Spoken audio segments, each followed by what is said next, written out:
I'm Ronald Mills from Vatland Honda. I'm working on a 2017 Honda CR-V. Today I'm going to show you how to replace the AC cabin filter. There's a little lever right here. Slide it down. Squeeze both sides of the pan.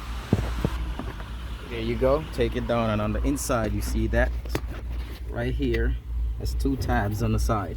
Pull one in, the other in. AC filter comes out.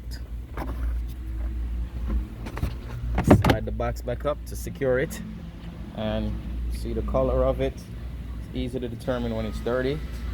There's an arrow on the bottom to show you which way it's to place, and this is the brand new one, white as snow. Rip the bag, of course, original Honda part.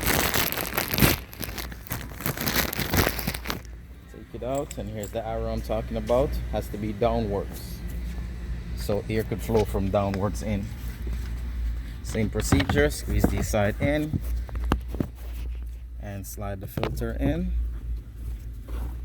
This is the cap that goes over the filter.